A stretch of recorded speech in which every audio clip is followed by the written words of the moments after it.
No hay más preguntas, no hay más comentarios. Les recuerdo que esta sesión de clase está siendo grabada y estará disponible al concluir la clase, publicada a través del portal Classroom de nuestra sala de metodología de la investigación jurídica. Igualmente les reitero el saludo inicial. Buenos días a todas y todos. Espero se encuentren muy bien. Especialmente espero se encuentren en casa, a resguardo, junto a sus seres más cercanos, que en este especial contexto que estamos viviendo, por supuesto, todos gocen de buena salud, igualmente sus familiares, amigos y personas cercanas, ¿no? Vivimos momentos de mucha dificultad, incluso cuando ya pensábamos que estábamos próximos a superar este particular periodo de nuestra existencia. Observamos que aumentan de forma muy sostenida y elevada las cifras de contagio en el país. Por lo tanto, lo más sensato, ¿no? Lo más coherente es acatar el llamado que están realizando las autoridades a permanecer en nuestros hogares, por supuesto a radicalizar los propios mecanismos de autocuidado y procurar en estos tiempos tan difíciles, además del autocuidado, la promoción del cuidado común. Yo estimo que la solidaridad, además de la ciencia, la solidaridad nos puede salvar en este especial momento. Y la solidaridad pasa precisamente por comprender que cualquier acto que ejecute, que contravenga las indicaciones de las autoridades, puede significar causarle o acarrearle un problema a las personas que me son cercanas o incluso a aquellas que no son tan cercanas, ¿no? A los vecinos, a los conocidos y a los terceros, a quienes vemos por la calle y no tenemos idea de quiénes son. Es momento de empezar a preocuparnos por todos. Y en función de eso vamos a alcanzar en algún momento la superación y la estabilización de esta situación. También facilitándole a la ciencia sus propios tiempos para que produzca algún mecanismo, ¿no? Alguna vacuna que permita volver a una plena normalidad. Y eso puede que ocurra, esperamos que ocurra pronto y podamos volver a nuestra cotidianidad. ¿Sí, Catalina? Bueno, es incierto porque recuerden ustedes que los tiempos de la ciencia son complejos. La producción de una vacuna pasa por distintos procesos. Yo no soy experto en el área, pero en todo caso lo que podemos advertir a través de la información que facilitan los medios de comunicación y los documentales o cualquier información a la que tengamos acceso a través del Internet, plantean que la elaboración de una vacuna es un proceso complejo que pasa necesariamente por advertir las características del virus o de esta patología que nos afecta a todos y una vez descritas con claridad, pues empezar a buscar formas de atacarlo, ¿no? Y en esa búsqueda de formas de atacarlo, las respuestas pueden ser muchas, las posibles soluciones pueden ser muchas y los caminos cerrados o frustrados pueden ser muchos, ¿no? Yo entiendo que en países como en los Estados Unidos, incluso China, que es donde se ha originado esta situación que ya tiene características globales, en Europa también se están haciendo esfuerzos muy importantes por alcanzar lo más rápido posible una respuesta, ¿no? Y esa respuesta pasa necesariamente por una vacuna, pero hay quienes han especificado que aquellos proyectos más avanzados, ¿no? Aquellas investigaciones más avanzadas, presentarían eh, algunas respuestas entre septiembre y octubre. Sin embargo, eso es incierto, porque una vez se elabora la vacuna, esto tiene que pasar por distintos periodos de prueba, someterla o aplicarla a grupos de la población, ver al mismo tiempo sus efectos, si es efectiva para controlar el virus y que además no genere respuestas alternativas que puedan ser dañinas. Entonces, estamos hablando de un periodo relativamente largo, ¿no? Especialmente si se toman en cuenta las circunstancias que está generando esta situación, afectando, por supuesto, nuestra normalidad social, afectando también el acceso al empleo, afectando también la actividad económica de los países. Entonces estamos en un momento particularmente difícil para todos, el cual debemos sobrellevar de alguna manera. Y yo estimo que el mejor aporte que podemos hacer aquellos que no estamos, digamos, en la primera línea, es decir, no prestamos servicios médicos, tampoco estamos desarrollando investigación en los laboratorios para encontrar una solución, el mejor aporte que podemos hacer es acatar el llamado de las autoridades, restringir, por supuesto, limitar nuestra movilidad, y eso yo creo que se expresa en ejercicio de la solidaridad. Somos solidarios cuando en ese simple gesto de no abusar al salir, de no abusar al omitir las órdenes de las autoridades, hay un potente gesto de solidaridad y un potente acto de solidaridad que busca no solamente resguardarme personalmente, sino resguardar a mi familia, a mis amigos, a mis seres cercanos, pero también entender que como humanidad padecemos todos lo que está ocurriendo. Entonces esos actos pequeños de solidaridad terminen contribuyendo a la mejora de esta situación. Es una pregunta difícil, Catalina, pero entiendo por la información disponible que se trabaja con una enorme inyección de recursos, con muchas mentes especializadas en estos temas ocupados en ese asunto, pero parece que la respuesta no es pronta. Sí, esperemos que no sea tanto, por el bien de todos. Bien, por supuesto, lo que nos ocupa, y eso también es importante en este tiempo, efectivamente tenemos que preocuparnos por lo que ocurre y tomar todas las medidas que sean necesarias, pero también aprovechar de mejor manera este tiempo, ¿no? Ocuparnos de nuestros asuntos, de nuestras actividades, tratar de construir ciertas rutinas que obviamente son nuevas, y en el caso de ustedes que han asumido el reto de estudiar, pues dedicar también este tiempo disponible al estudio sin abandonar, claro está, la realidad que nos circunda y teniéndola siempre presente, pero tratando de administrar de mejor manera esas preocupaciones y canalizarlas al desarrollo de una rutina productiva de estudio, eh, de dedicación a lo que les interesa y por supuesto también de interacción con los más cercanos. Bien, hemos venido conversando las últimas semanas sobre la investigación jurídica. Iniciamos el tratamiento de este tema identificando el objeto o los objetos de interés de la investigación jurídica a partir de un conjunto de aproximaciones que nos provee la doctrina especializada. Hicimos referencia particularmente a la relevante labor de la dogmática jurídica, quien inicialmente se dedica a comprender el contenido y alcance de los instrumentos jurídicos, a quienes reconoce como su fuente fundamental de información. Pero también señalábamos que la labor de la investigación jurídica se comparte no solamente en las actividades desplegadas por los dogmáticos, quienes centralmente, insisto, se dedican a asignar contenido y alcance a las leyes, sino también por la labor muy destacada de los teóricos y de los filósofos. Ustedes tienen una tarea asignada, que es la lectura del texto o del artículo del profesor Alejandro Vergara Blanco, donde se dedica a realizar un conjunto de consideraciones muy específicas, muy especiales, en torno a esos tres ámbitos del saber jurídico, es decir, la dogmática o la doctrina jurídica, la teoría del derecho y la filosofía del derecho, pues son relevantes para comprender los distintos objetos o los distintos intereses de la actividad de investigación en la ciencia del derecho.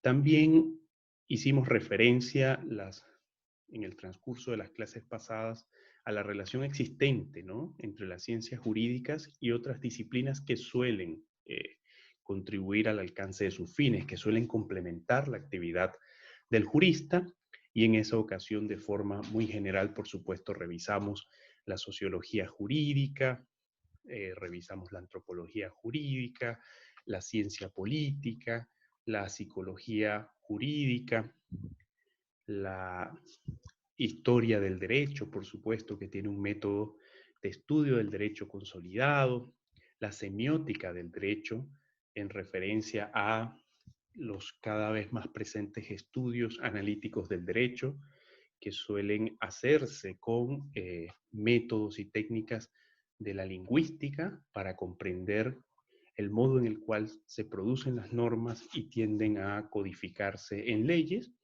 Y por supuesto, al codificarse a través del uso de la lengua, presentan ambigüedad, vaguedad, conceptos esencialmente controvertidos, por lo que hay una escuela y un movimiento muy presente que aborda el estudio del derecho desde el uso de herramientas y técnicas que nos provee la lingüística y la lógica para comprender los mandatos normativos contenidos en los instrumentos que conforman el ordenamiento.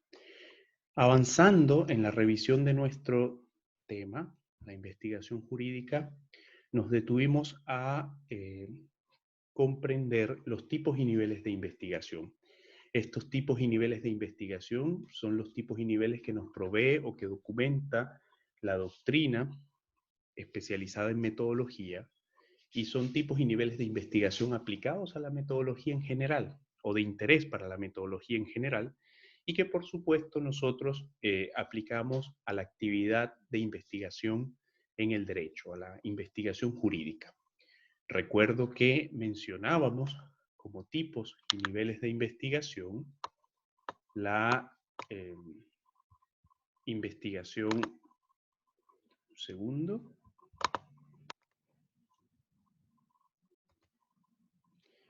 la investigación pura, con un mayor nivel de abstracción, donde podemos ubicar fundamentalmente la tarea de filósofos y teóricos del derecho, la investigación aplicada, que concierne esencialmente en el ámbito del derecho a la propia actividad del dogmático, la investigación de naturaleza documental, cuyas fuentes centrales son las fuentes documentales o bibliográficas, la investigación de campo, que transcurre de lo documental a la investigación en el terreno mediante la aplicación de un conjunto de instrumentos que permiten captar, medir, apreciar, evaluar, observar, considerar la realidad circundante en torno al objeto de estudio, la investigación de naturaleza experimental, que se entiende como la simulación de un conjunto de condiciones para evaluar determinadas respuestas. Y por supuesto, respecto a la investigación experimental, les recomendaba ver el video del famoso proyecto Milgram, que es un proyecto llevado a cabo en una universidad norteamericana, que pretende evaluar la relación de los seres humanos con la autoridad a través de un conjunto de estímulos, y que por supuesto buscaba responder preguntas más de fondo en torno a el ejercicio de la autoridad para la maldad en relación a los hechos ocurridos en la Segunda Guerra Mundial, específicamente las acciones ejecutadas por los nazis durante el periodo o el trastocado periodo del Tercer Reich. Y en esta revisión de tipos y niveles de investigación, por supuesto, nos referíamos a los niveles de investigación que son exploratorios, descriptivos y explicativos. Concluido esa revisión de estos aspectos que hemos mencionado, avanzamos, por supuesto, en la revisión de los métodos que considero son centrales de la investigación jurídica. Por supuesto, partimos por el método histórico, el cual definimos, caracterizamos, tratamos de detallar sus rasgos prácticos más notables. Hicimos referencia al método dogmático, por esa razón les insistí al principio de la clase que para comprender, o puede ser de ayuda para comprender la lectura del profesor Vergara Blanco, revisar las sesiones de clase sobre el tema número 3, es decir, el tema que estamos abordando en este momento titulado La investigación jurídica, porque con frecuencia estamos haciendo mención a los conceptos o algunos de los conceptos centrales que expone el profesor Vergara Blanco en su artículo. Hablamos también del método comparativo, y precisamente la última clase quedó en la definición del método comparativo y la caracterización del método comparativo, que por supuesto, al igual que el histórico y el dogmático, suponen métodos de frecuente uso en la actividad de investigación aplicada al derecho o a los fenómenos que son de interés para el derecho.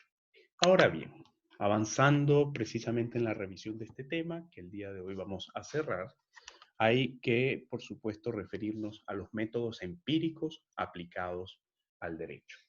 La idea de métodos empíricos supone una vinculación de la investigación con fenómenos que ocurren como una manifestación de las relaciones sociales, con fenómenos que ocurren como una manifestación de las distintas expresiones de la interacción humana en los distintos modelos o en las distintas ficciones que hemos configurado en la sociedad.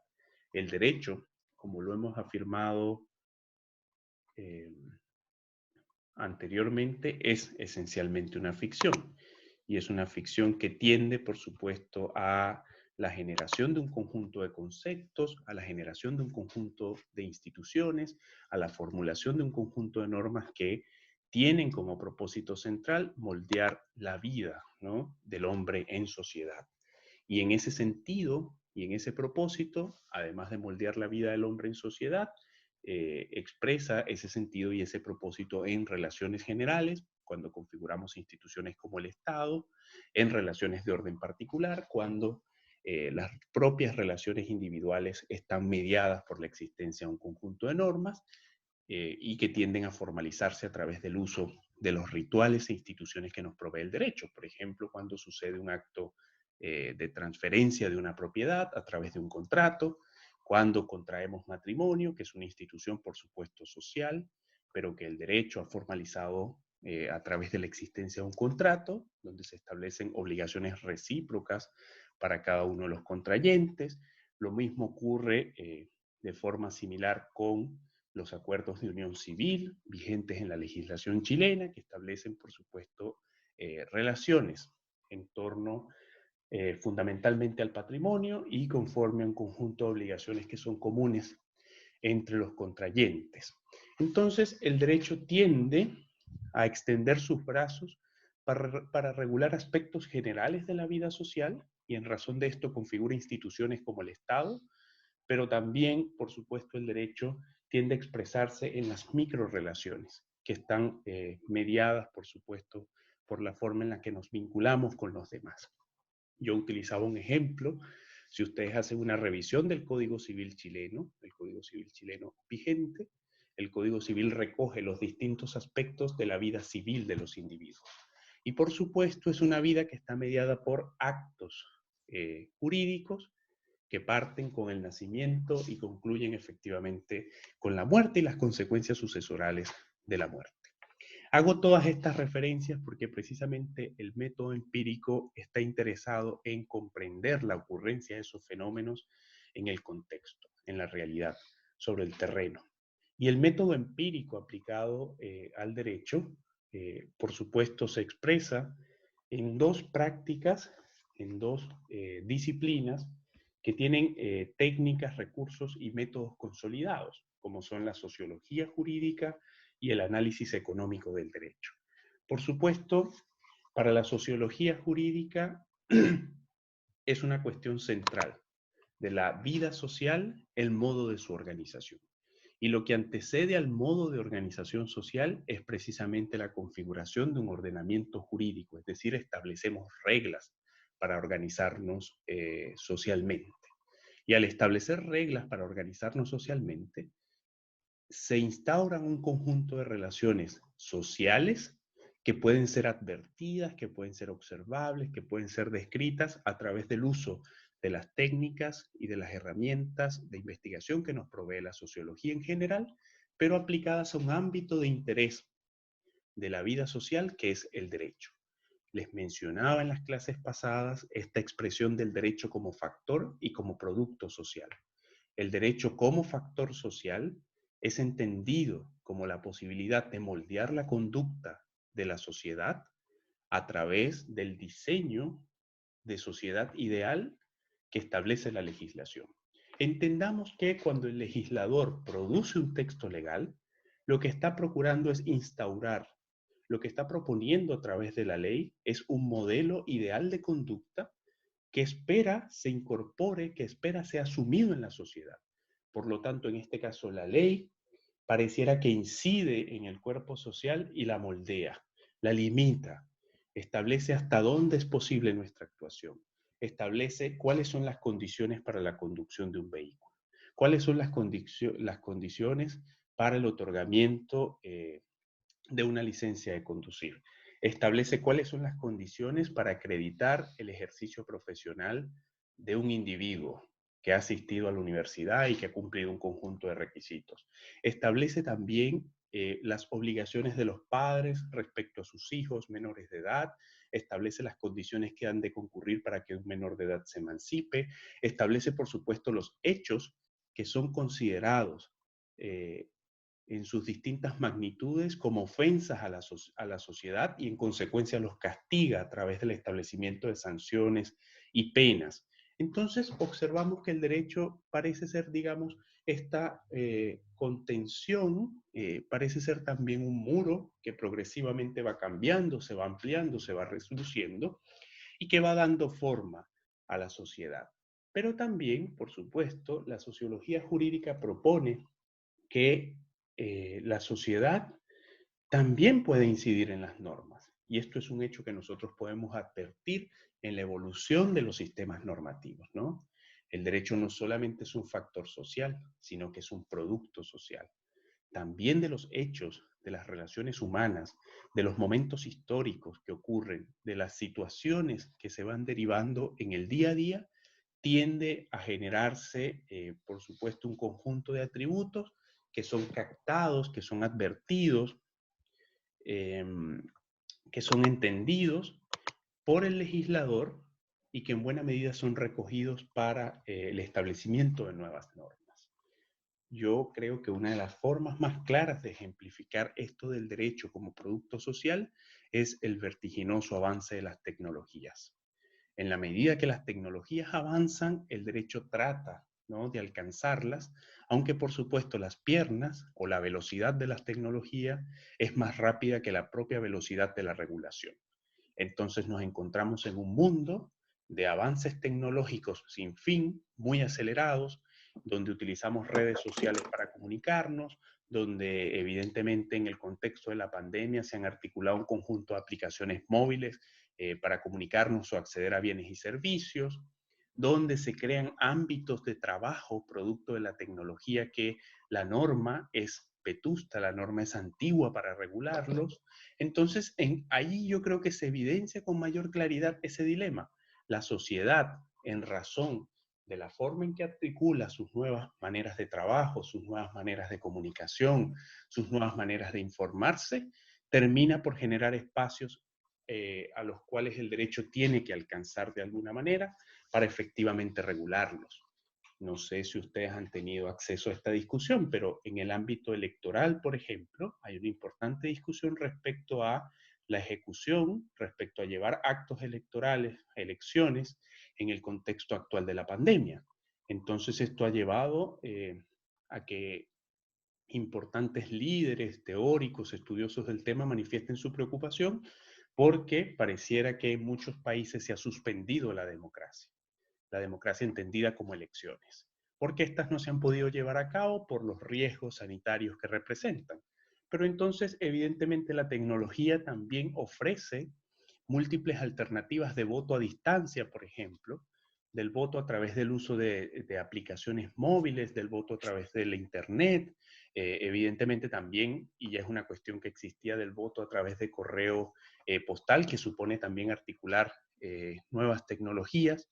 Entonces, vemos, ¿no? Yo estoy aquí, digamos, arrojando situaciones que suponen para el derecho retos interesantes porque evidentemente son ámbitos no regulados.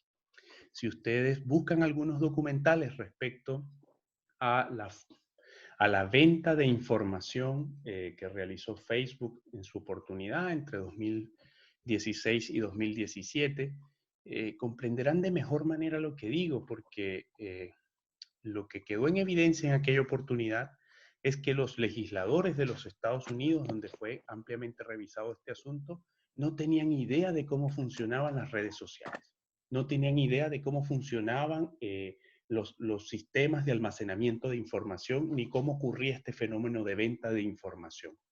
Y al mismo tiempo no tenían idea del especial valor que tuvo esa información para configurar mecanismos que generan en cierta forma desde la inteligencia artificial formas de controlar la inteligencia social, ¿no? Y que fue utilizado, bueno, como ya se ha advertido, para la organización de campañas electorales, para la organización de campañas respecto a bienes y servicios, a productos que se ofrecen de mercadeo, y que al mismo tiempo supuso, por supuesto, una afectación de la privacidad de los datos. Pero el derecho, como nos los demuestra esta particular situación que tuvo un impacto global, no tenía respuestas para esas situaciones específicas que genera la tecnología. Entonces, allí yo trato de reflejar en estas distintas problemáticas la relación que hay entre lo que sucede en la sociedad y la formulación de normas, o cómo desde lo social terminan también generándose espacios que han de ser regulados. Terminan generándose ciertos estímulos para el ente que produce las normas, para que efectivamente regule esos espacios y entienda, ¿no? Las distintas modalidades de relación que se están sucediendo a partir de este especial periodo de revolución tecnológica que estamos viviendo. Otra forma en la cual se manifiesta los métodos empíricos es en una disciplina que yo diría es relativamente reciente, por supuesto que está dando pasos para su consolidación, que se denomina el análisis económico del derecho. El análisis económico del derecho puede ser entendido como un movimiento relativamente nuevo, como una escuela de pensamiento jurídico, la cual no teme afirmar que puede hacer uso de las herramientas y de las técnicas, de los métodos que provee la economía para efectivamente optimizar, fíjense ustedes la expresión, optimizar de mejor manera la aplicación del derecho. Entienden que en todas las relaciones humanas hay un elemento central y es el económico. Comprenden la organización social desde lo económico. Comprenden la organización pública, la organización política desde lo económico. Y en función de entender cada una de las relaciones que se suceden en el ámbito social desde lo económico, también entienden que hay un fundamento económico para la actividad jurídica del Estado. Y por supuesto, quienes avanzan en la comprensión del derecho con perspectiva económica, que se agrupan en este gran movimiento que avanza rápidamente hacia su consolidación, denominado análisis económico del derecho, tienden a abordar la comprensión de la definición de las normas, del análisis de las normas y de la aplicación de las normas con criterio económico. Lo que supone, insisto, y esto lo explico de forma muy general, porque por supuesto el análisis económico tiene tras de sí importantes fundamentos teóricos, importantes autores que han generado aportes muy relevantes, especialmente autores de origen norteamericano, plantea esencialmente cómo optimizar la producción de normas jurídicas y agilizar al mismo tiempo la aplicación de sanciones. Entonces, hay importantes ámbitos para el análisis económico del derecho respecto a los costos que están asociados al sostenimiento de un orden jurídico, los costos que están asociados al establecimiento de penas por parte del Estado, y ellos plantean desde su particular modo de comprender el derecho distintas soluciones. Soluciones, insisto, que tienen por centralidad optimizar la aplicación de las normas. Por ejemplo, en materia de sanciones de naturaleza penal, quienes estudian el análisis económico del derecho en su aplicación práctica, comprenderían que no son necesarias determinadas penas, pues constituyen un costo muy elevado para la sociedad y para el Estado, el sostenimiento de centros de detención, el sostenimiento de centros carcelarios. Por lo tanto, ellos plantearían distintos mecanismos alternativos para la ejecución de penas de naturaleza penal. Al mismo tiempo ocurre en términos administrativos, plantearían quienes, perdón, desde el punto de vista de las sanciones administrativas, es decir, cuando la administración advierte que hay una falta, hay un incumplimiento, una norma, por ejemplo, en materia ambiental, desde el análisis económico del derecho se diría, bueno, hay que procurar la configuración de penas que garanticen un mayor ingreso para el Estado, que pueda ser redistribuido en políticas sociales, en actividades prestacionales, digamos, las distintas actividades que despliega el Estado y al mismo tiempo sirva como mecanismo de elección para que quienes incurren en determinada práctica que es considerada una falta, y si hacemos uso, por ejemplo, de la legislación ambiental, bueno, para quien contamine, ¿no? O incumpla algún dispositivo establecido en la regulación ambiental vigente, también entienda que no debe ejecutar esos actos, ¿no?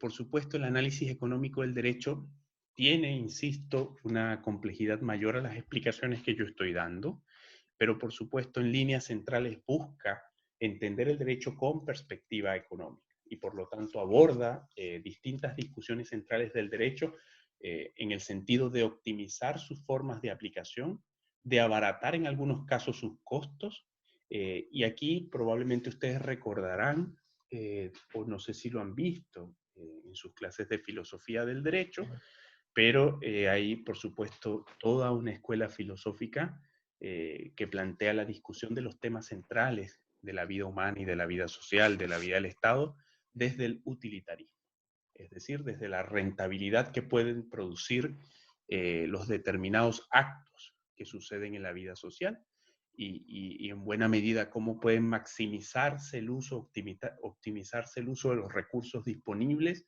para mejorar la toma de decisiones. Entonces, hay, por supuesto, distintas variantes del utilitarismo, pero para quienes investigan o comprenden el derecho desde el análisis económico del derecho, evidentemente hay un fundamento importante en las principales tesis de la filosofía utilitarista, ¿no? Por ejemplo, el abordaje de la situación actual del COVID-19 vista desde el utilitarismo procuraría en algunos casos optimizar beneficio económico de cara al futuro y probablemente algunos, como lo han hecho, ¿no? Si ustedes ven las redes sociales están repletas de supuestos expertos que nos dicen, bueno, si van a morir 200, 400.000 personas, bueno, eso es un porcentaje mínimo de la población global, por lo tanto podemos seguir desarrollando nuestra vida y no someter la estabilidad económica a la situación actual, ¿no? Entonces, eso obviamente es una lectura muy rudimentaria del utilitarismo, pero en líneas generales los utilitaristas tienden a hacer esto, ¿no? Como, bueno, ¿cómo podemos maximizar ciertos recursos? ¿Cómo podría ampliarse el acceso a mayores grupos, aunque esto signifique la afectación, por ejemplo, de derechos fundamentales para una sola persona? ¿Ok? Entonces, todas estas consideraciones las hago respecto a los métodos empíricos aplicados al derecho que hoy tienen una forma de expresarse a través de la sociología jurídica, que por supuesto la sociología en general es probablemente el ámbito de las ciencias sociales que ha consolidado un método de estudio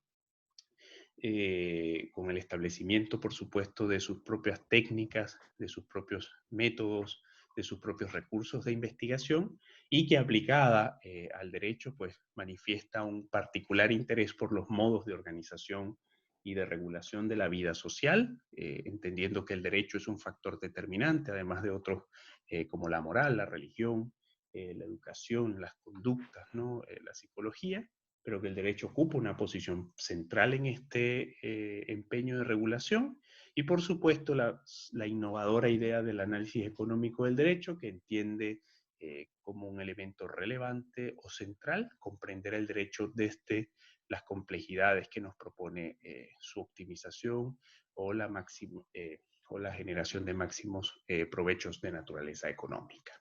¿Alguna pregunta, algún comentario que quieran hacer hasta aquí?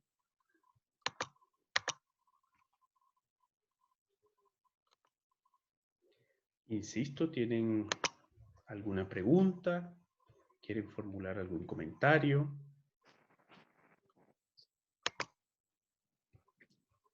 ¿Hay alguien que tiene el micrófono abierto? Por favor, les pido sean cuidadosos.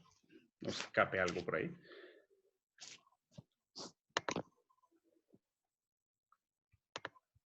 Gracias, Catalina. Gracias, Rubén. Bien, continuemos. Hablamos de métodos empíricos. Insisto, estamos hablando de los distintos métodos, probablemente de aquellos que, a los cuales recurre la ciencia jurídica con mayor frecuencia. Partimos por el método histórico, revisamos el método dogmático, el método comparativo. Por supuesto, nos detuvimos en estas reflexiones muy generales sobre los métodos empíricos y ahora nos corresponde hablar del método axiológico. El método axiológico supone el interés muy importante, muy central del derecho en la comprensión de los principios generales del derecho y los principios que son desarrollados o que son propios de cada uno de los ámbitos o ramas del saber jurídico. Recuerden que, y esta es una discusión que ustedes van a madurar en la medida que avancen en sus estudios de derecho, en su formación como abogados, que el ordenamiento jurídico se compone fundamentalmente de reglas, por supuesto, de normas jurídicas. También los ordenamientos jurídicos dejan un importante espacio reservado a declaraciones políticas. Como ejemplo de esto, lean la Constitución, especialmente las denominadas bases de la institucionalidad. Y esta conformación mixta, ¿no?, de normas jurídicas, es decir, de normas que prohíben, que mandatan, que permiten algo, pero al mismo tiempo de declaraciones de orden político, que son en muchos casos imprecisas, que recogen en buena medida valores y principios de la sociedad o de los legisladores que han formulado esta ley, generó, por supuesto, importantes discusiones en la obra de autores como Hart, Dworkin, Robert Alexy, más reciente, que plantean que el derecho se conforma, además de normas jurídicas que efectivamente regulan la vida o buscan regular la vida del hombre en sociedad, también de principios y directrices. Los principios, por supuesto, suponen los fundamentos centrales del ordenamiento jurídico. Los principios tienden a orientar la correcta aplicación del derecho, pues nos permiten comprender el contexto, las ideas generales, los fundamentos ideológicos, la intelectualidad del legislador que participó en la producción de dicha norma, y en todo caso es necesariamente abordar el estudio del derecho a partir de sus principios.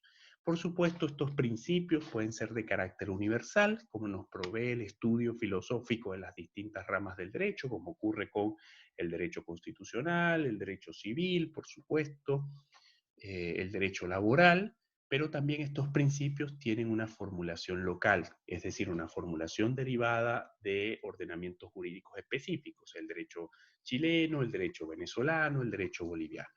Vuelvo a esta idea. Los principios, por supuesto, son difíciles de advertir. Por lo general, los principios se presentan como declaraciones que son controvertidas, que admiten múltiples interpretaciones, tienden a formularse con conceptos vagos o ambiguos, y esto le resta claridad a las normas jurídicas. Pero si bien restan claridad a las normas jurídicas, entendemos que el ordenamiento jurídico se inserta o se consolida, por supuesto, en un contexto específico. Y pareciera ser que los principios son aquellos valores centrales, son aquellos mandatos de optimización, son un conjunto de directrices que nos permiten interpretar, ¿no?, de mejor manera las disposiciones normativas.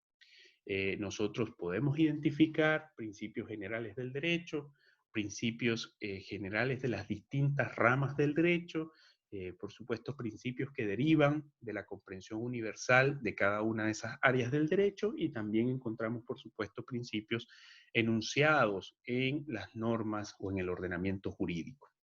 En todo caso, es fundamental el estudio de los principios del derecho, y de eso se encargan, ¿no?, los métodos axiológicos. La propia idea de axiología trata o refiere esencialmente a la comprensión de los valores y de los principios insertos en el ordenamiento jurídico, y busca comprender primero su contenido, su significación, su alcance, y al mismo tiempo cómo interactúan los principios con las normas jurídicas, y especialmente cómo estos principios sirven como herramienta para el ejercicio de la interpretación de las normas jurídicas. Por supuesto, nosotros encontramos en la práctica de la investigación aplicada al derecho, el llamado método axiológico en los estudios dogmáticos, por supuesto, el dogmático en el momento que avanza en la comprensión del ordenamiento jurídico y que pretende asignarle contenido, alcance, pretende interpretar lo establecido en las normas, también se hace necesariamente de la comprensión de los principios en los cuales se encuentra inserto el ordenamiento jurídico para, por supuesto, asignar una interpretación que se acerque lo más posible a los fines que el propio legislador trató de dar o trató de alcanzar con el diseño de una norma jurídica, ¿no? Y en todo caso aquí encontramos una relación entre dogmática del derecho y, por supuesto, filosofía del derecho.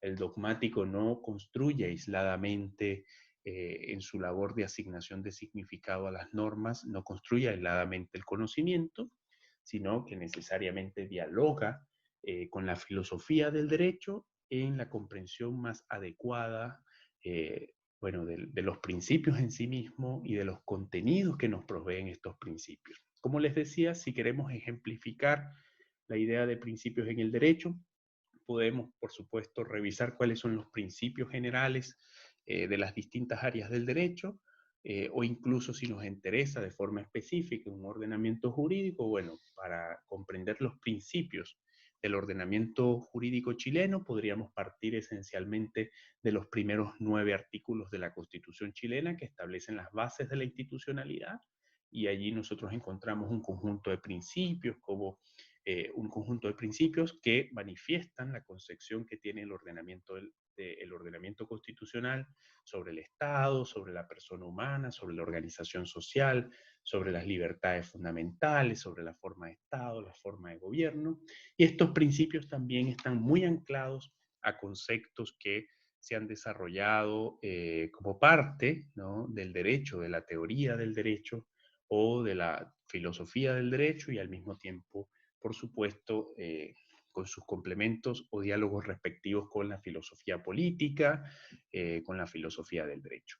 Y por supuesto, la propia idea de filosofía del derecho, que supone un nivel de abstracción central, fundamental. Recuerden ustedes que esta definición básica de la filosofía que busca la razón de ser de todas las cosas, ¿no? El conocimiento último. Y en esa búsqueda permanente del conocimiento último y de la razón de ser de todas las cosas, en el ámbito del derecho fundamentalmente se ha centrado en la comprensión de los conceptos centrales del derecho, ¿no?, como la regulación, como el concepto mismo de derecho, su eficacia, por supuesto, y de sus instituciones, de estas instituciones que representan en buena medida la ficción jurídica, ¿no? Por eso nosotros cuando veamos en la obra del profesor Vergara Blanco la referencia a la filosofía del derecho, entenderemos que se trata, por supuesto, de estudios del derecho que están dirigidos a la a la más amplia comprensión de nuestra área de saber. Por supuesto, lo que se produce en filosofía del derecho tiende a establecer fundamentos para el estudio de nuestra disciplina, y necesariamente el filósofo del derecho se mueve en función de alcanzar nuevos conocimientos y a partir de ellos formular nuevas teorías, ¿no?, o nuevos modelos ideales que sirven para comprender los ordenamientos existentes y, por supuesto, las instituciones centrales del derecho. ¿Alguna pregunta, algún comentario hasta aquí?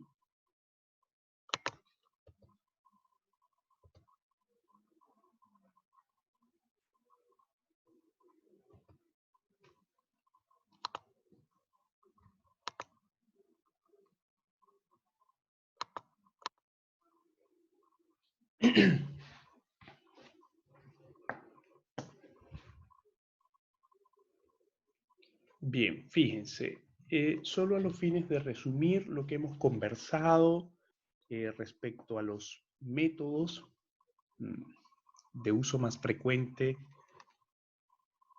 en la investigación jurídica.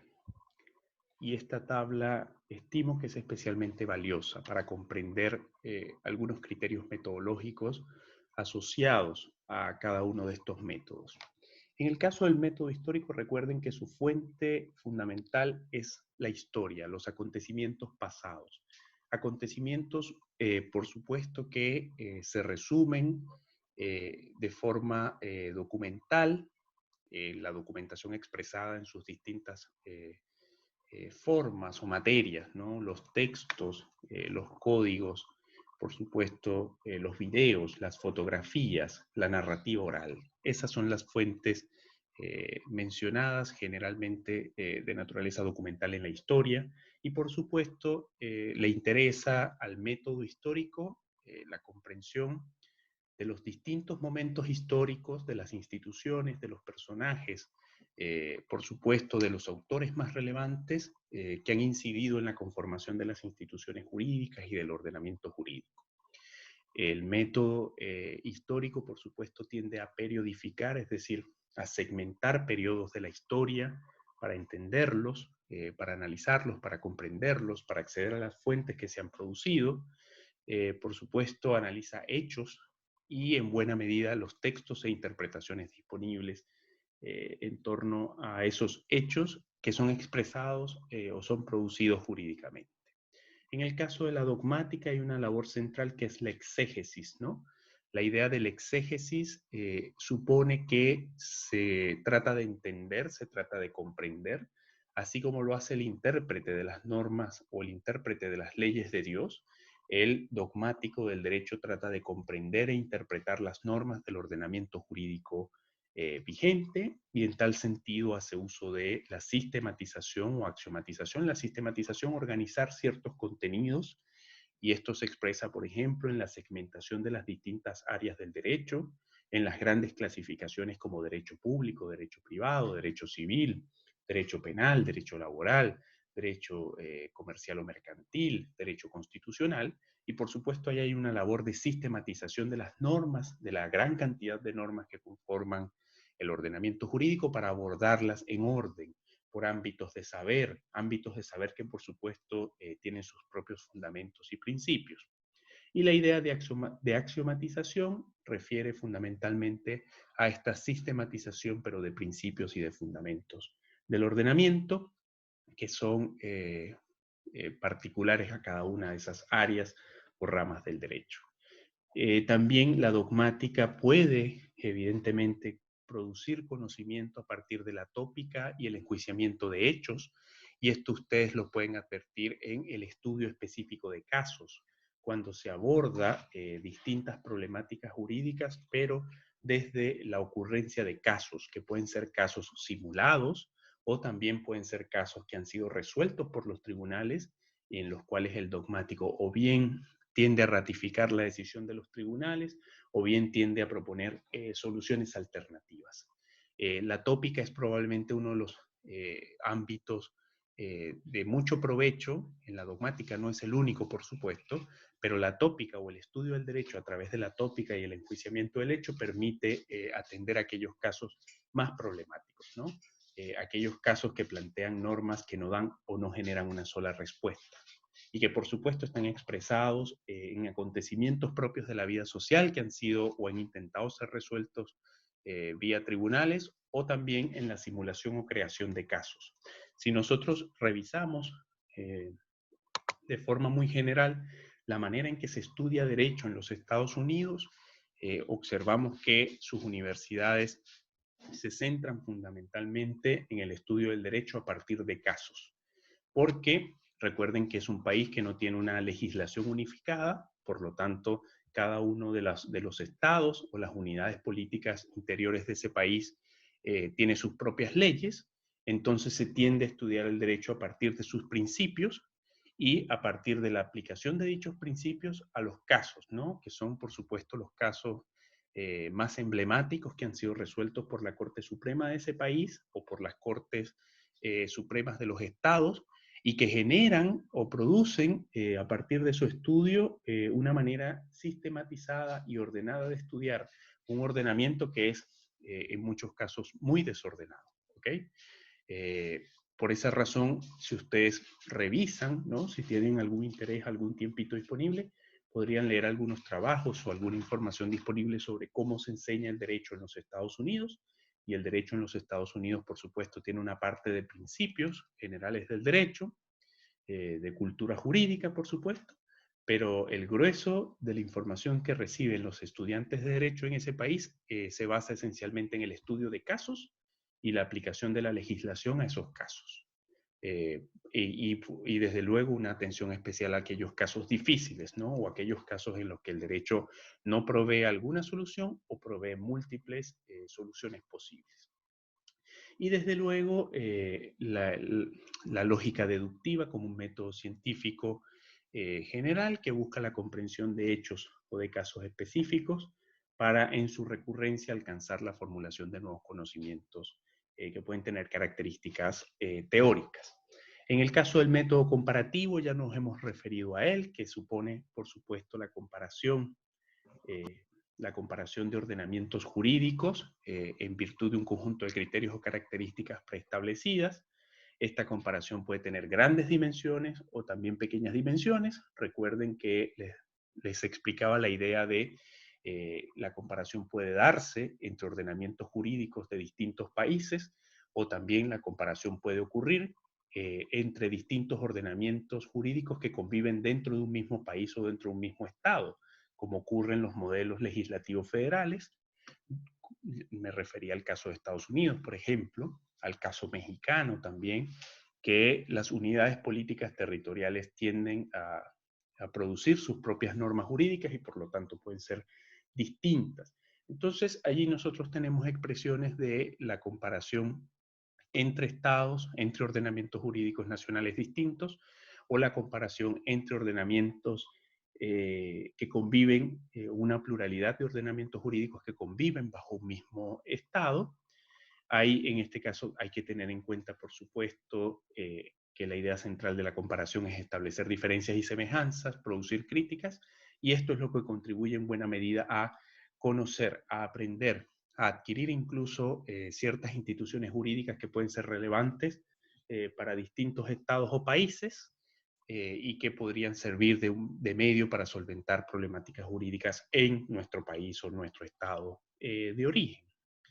Tener en cuenta que lo comparativo supone, por supuesto, el necesario conocimiento incluso de idiomas alternativos, procurar la comprensión de los contextos de dichos ordenamientos jurídicos, de ciertos antecedentes históricos, para comprenderlos a cabalidad, de mejor manera.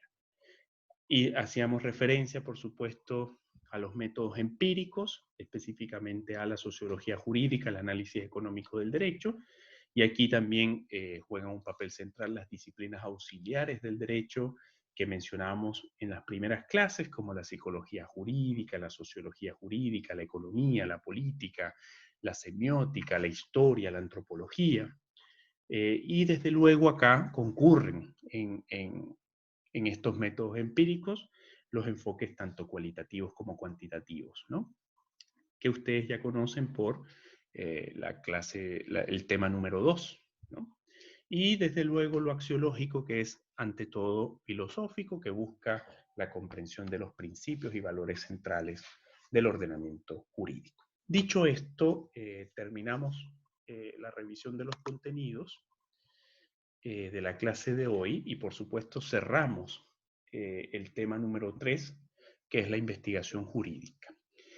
Voy a dar unos minutos por si lo consideran para que planteen alguna pregunta, si quieren hacer algún comentario. Y en estos minutos también quiero explicar cuál va a ser la modalidad de trabajo para la próxima semana, ya que estamos a puertas de la segunda solemne. Fíjense, el día lunes, recuerden que el día lunes un grupo tiene su horario de práctica. En este horario de práctica vamos a continuar desarrollando contenidos en torno al proyecto de investigación. No sé si lo recuerden, pero la centralidad de las actividades de práctica a partir de este momento es facilitar en ese horario específico de clase información que los ayude, ¿no? Por supuesto, elaborar cada uno de los apartados del proyecto de investigación en su primer avance y posteriormente en su segundo avance. por lo que el día lunes de 8 a 9:25 tendremos nuestra sesión práctica habitual, y en este caso vamos a trabajar con la elaboración de los objetivos y las hipótesis de investigación. Luego, en el horario de 9:30 a 11, vamos a avanzar en la revisión del tema número 4, que son los modelos de ciencia jurídica. Y ese tema, hasta donde alcancemos a abordarlo ese día, es lo que va a entrar de ese tema a la solemne. Igual va a ocurrir el día miércoles, que tenemos sesión práctica. Vamos a tener una sesión práctica en vivo para los que le corresponde la hora práctica el miércoles. Igualmente esa sesión práctica se dedica, como lo hemos hecho hasta ahora, a facilitar información sobre el proyecto de investigación. Y el jueves, el día jueves, no vamos a avanzar en contenidos, pero sí nos vamos a conectar para que podamos atender dudas respecto a la solemne. Pero fíjense, a mí me parece muy poco provechoso que el repaso se centre exclusivamente en que el profesor repita todos los contenidos que se han visto y que van para la solemne. No, la idea de repaso es más provechosa si ustedes ya han leído, al menos generalmente, si ustedes ya han estudiado, al menos generalmente, y lleguen con preguntas a la clase. Así es que lo vamos a hacer. Si no hay preguntas, pues no hay repaso, ¿ok? Entonces, tratemos de hacer ese esfuerzo, porque estas instancias también son formativas, estas instancias también les sirven a ustedes para al menos avanzar generalmente en el estudio para la prueba, ¿no? Más que yo me ponga ahí como un loro a repetir y repetir lo que ya hemos dicho, que además ya están los videos cargados en la plataforma. Entonces, la idea es que ustedes ya tengan algo leído respecto a los 4 temas que van a ser evaluados en la solemne, y planteen preguntas. Y a partir de esas preguntas, evidentemente yo voy desarrollando las explicaciones que corresponden. ¿Ok? Eso ocurriría el día jueves, esta sesión de preguntas y respuestas sobre la solemne. Y por supuesto, bueno, ya el día lunes se lleva a cabo la solemne. Recuerden que, a diferencia de la solemne anterior, esta solemne solo va a estar abierta el día lunes a partir de las 9:30 hasta las 11, y ustedes van a disponer de 60 minutos para resolverla en ese horario, ¿ok? De 9:30 a 11. Una vez termine ese horario, se cierra la solemne, por lo tanto todos deben estar atentos y dispuestos a resolverla en ese horario de clases, ¿ok? ¿Tienen alguna pregunta, algún comentario que hacer? Estoy atento a eso.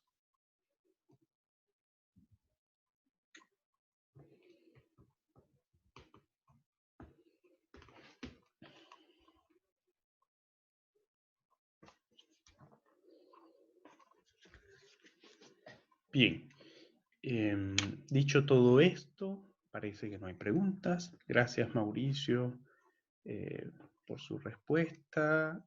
Fernando, Catalina, por supuesto, por estar atentos. Bueno, recuerden también que si surge alguna duda, pues estoy totalmente disponible a través del correo, de la mensajería de la plataforma, del foro de dudas. Pueden usarlo. Igual, esta misma información que les di sobre nuestra agenda de la semana que viene va a ser publicada y enviada a través de la plataforma, como lo hacemos semanalmente. ¿Ok? Bien, cerramos la clase. Nos vemos la próxima semana. Cuídense mucho. Recuerden que hay que estar en casa. Esa es nuestra mayor contribución en este momento. ¿Ok? Estar en casa y ser solidarios con los demás. Ya. Pueden despedirse. ¿Sí, Catalina?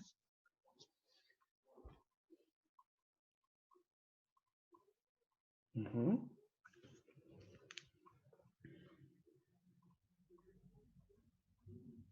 Sí, sí, no hay problema, Catalina. Todos esos canales están abiertos, ¿no? El correo, eh, el foro de dudas, la mensajería de la plataforma.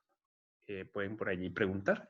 Y también recuerden que en los horarios de práctica, tanto el lunes como el miércoles, según el horario que les corresponda, por supuesto, allí vamos No solamente avanzar, digamos, en, bueno, que yo voy a exponer, por supuesto, sobre los objetivos y las hipótesis para aclararlo, pero ahí también pueden plantear preguntas. No hay problema, Catalina. Bien, que estén muy bien, nos despedimos y nos vemos la próxima semana. Cuídense mucho.